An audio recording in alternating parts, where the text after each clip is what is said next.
morning, ladies and gentlemen. Welcome to day 2 of the Ninth Weird Weekend. I'm happy to announce that after my panics of yesterday, where I didn't know where any of my speakers were, all but one of my speakers, no, all but 2 of my speakers for today are now in the house. Still missing in action is Dr. Carl Schuker, but he has to come all the way down from somewhere in the West Midlands. And if the traffic is anything like yesterday, I'm expecting it about 2 o'clock. But Carl would not miss this for the world, because he knows I've been nasty to him for years if he did. And I'd never let the long so forget it. But apart from that, everybody's here, so everything is really rather groovy. Now, tomorrow night's dinner at the Farmer's Arms is going to be an incredibly good dinner, because Jenny is an incredibly good cook.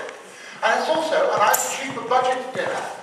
So, ladies and gentlemen, if you want tomorrow night to have either roast lamb or vegetarian option of pasta, cheese and broccoli bake, hey, I have to remember that. I feel quite pleased with myself today. There's probably I haven't got a hangover, so I have to remember things. But cheese, pasta, broccoli bake, or the roast lamb tomorrow night, can you give your names to my lovely wife on the door? Now, several of you have actually asked, can you buy a copy of Dr. Schuker's new book, Dr. Schuker's Casebook? Well, you can, but not until Carl arrives, because we are launching it this afternoon. And although these days they don't have the old weird laws about publishing, it is bad form to flog a book to somebody. Flog a book to a member of the public when the author has travelled all the way down from Dudley in order to come and do it. So, ladies and gentlemen, without any further ado, let's just get on with it. Now, I'm not going to introduce the next 2 speakers, because it's actually me and Richard. This is a very strange conference, because although you have 14 conferences all over the world, this is the only one which is not aimed at Forteans. It's nice to know there's an awful lot of Forteans in the audience, but there's also a nice lot of people who are here because they have a passing interest in the subject, or they'd like to find out more about it. So, just for 10 minutes, Richard and I are going to give you a quick, very brief introduction to why we're here. Because I know that people have told me in the past that a weekend of cryptozoology? What's cryptozoology? This sounds awfully horrible and exciting and a bit off-putting. Well, it ain't. Cryptozoology is a fascinating, wonderful subject, but it is a little daunting if you don't have a brief grounding in it. So Richard and I are sharing. Yes, that's my. I thought you had it. Richard and I are just going to give you a brief introduction to the subject.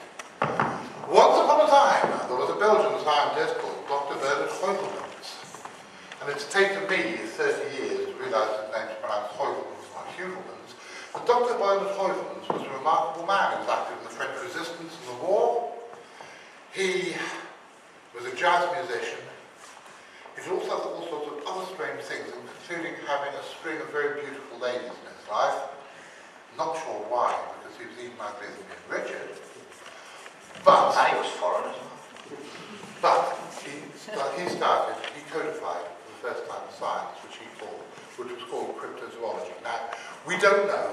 There's various people who have argued about this. Was it a German guy called Willy Ley who coined the term cryptozoology? Was it an American guy called Ivan T. Sanderson who coined the term cryptozoology? He was actually Scottish, Sanderson. Was he? Yeah, Sanderson was Scottish. He lived in America, but he was Scottish.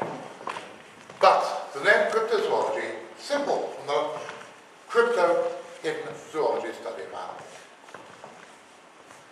Cryptozoology can be broken down into several different categories. The first, and to my mind the most interesting, is animals which are completely unknown to science. These are animals that we don't yet have a specimen of. There may be eyewitness testimony in shed loads for these creatures. There may be film, there may be photographs, there may even be traces like footprints, pieces of skin and so forth, but we don't have a specimen. A good example would be the Mongolian deathworm, or Alroi hoi hoi, as the natives call it, the nomads of the Gobi Desert. That's a creature said to resemble a length of cow's intestine, and its name in Mongolian Alwai means intestine worm. Well, when the stories of this creature reach the West, they become a monster worthy of Doctor Who. It's blood red, 5 feet long, thick around as your arm, and it can kill in 2 very different ways. It can spit a corrosive yellow saliva, which acts like acid, and it also can generate great blasts of electricity to kill its victims, which to me seems a little bit like evolutionary overkill. But I went to investigate this creature back in 2005 and travelled over 1,000 miles through the Gobi talking to the nomads that had seen it, and they all described the same thing. 2 feet long, reddy brown in colour, rather like a scaly sausage lying in the desert. They said that the electricity of throwing lightning, as they call it, was completely apocryphal, but it was supposed to be venomous, so they went nowhere near it. But they didn't know anyone that had actually been killed by it. I think it's some sort of worm lizard, an Anthospana, a bizarre burrowing reptile that's neither a snake nor a lizard, but related to both of them. But whatever it is, it's completely unknown to science. So that's the first category, animals that are completely unknown to science. John? The animals completely unknown to science, the cryptids has been coined for. The second one, I coined the term pseudo-cryptids, because they are creatures which appear to be unknown animals, but ain't. They're creatures that are out of place or out of time. Creatures that belong to a known species, but are in a place where they shouldn't be, either because they're not supposed ever to have existed there, or because they're supposed to have been extinct there. I'll just give you 2 brief examples. One is the ivory-billed woodpecker, the rarest bird in the world, which was last reliably seen in the 1940s. A feather was found in 1970, and allegedly, although there is one hell of a conspiracy theory about that, was rediscovered in 2005. Now, a piece of film was taken of it in an Arkansas swamp in 2005. The problem being, there were very few records ever of it having existed in that area, and there are lots of rumours, which are getting stronger and stronger, that this was actually a political act to stop logging companies cutting down this area of the swamp and somebody faked the whole thing. And if so, good luck to them. Don't think that I am against things like that. I think the more acts of interventionary politics where you can actually stop people despoiling the environment, even if you have to tell lies in order to do so, are pretty good things to do. But that is a digression. So the ivory-billed woodpecker, and indeed, does anybody here wearing a CFZtv t-shirt that I can borrow? Who's there? Yeah, Michael, come up here, my dear. Now this is really going to probably spoil my what's left of my tattered image on the internet. John Downs, in his first talk of the day, gets a small boy to undress on stage. What's that? Does everybody know what this is? The CFZ logo? Thylacine. Cynocephalus. That is probably the most classic example of pseudo-cryptid, because if it does exist, it's supposedly extinct, right? Yes, the thylacine is a carnivorous marsupial. It's sometimes called a Tasmanian wolf or Tasmanian tiger. It's neither a wolf or a tiger, but it's a great example of convergent evolution, where an animal resembles another animal that it's in no way related to, purely because it's filling the same ecological niche. This carnivorous marsupial is fulfilling the same ecological niche as the placental wolf, so it's evolved to look like a wolf. It is essentially a marsupial equivalent of a dog. Supposedly wiped out on mainland Australia a couple of thousand years ago by the introduction of the dingo, although the thylacine was far physically stronger than the dingo and could have easily creamed it in a fight. Good scientific term there, creamed it in a fight. This sounds like one of our really stupid games, doesn't it? The dingo breeds faster, and it's also thought to have brought over diseases with it.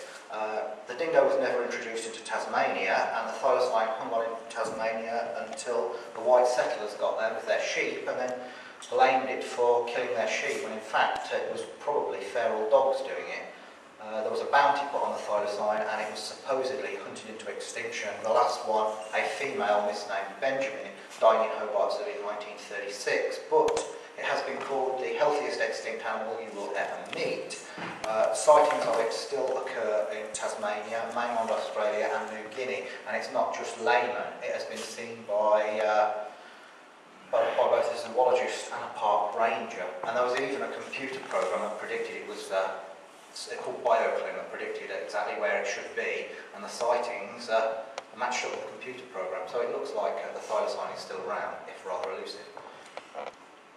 Probably the most familiar pseudo-cryptid though. You've all heard of the beast of Bodmin, you've all heard of the beast of Exmoor, you've probably even, if you live around here, heard of the beast of Huddersfield Woods. That is almost certainly a pseudo-cryptid, because it is almost certainly, notice I said almost, because there are theories that it's something more peculiar, but it's almost certainly a member of one of two species of exotic big cat which were released here over the years for various reasons and at various times. This is not a fun place to go into big cat research because John McGowan, John, where are you at? Probably on this story. There's John at the back. John, do me a favour, just wave to everybody. Because we're in a rural area where there are big cat sightings, lots of people want to talk to people about big cats. And John is a dude, he's got a stall in the exhibition room. John is a dude to talk to about big cats, not me, because I don't know very much about them. He does. Now, there is a third group of strange creatures. These aren't even creatures in a real sense of the word, but we'll be talking about them in a minute. David, are you queued? Okay, I'm going to have to keep on waffling, aren't I? Tell me when you're queued, Dave. The thing is that this... John, hello. John Hare in the house.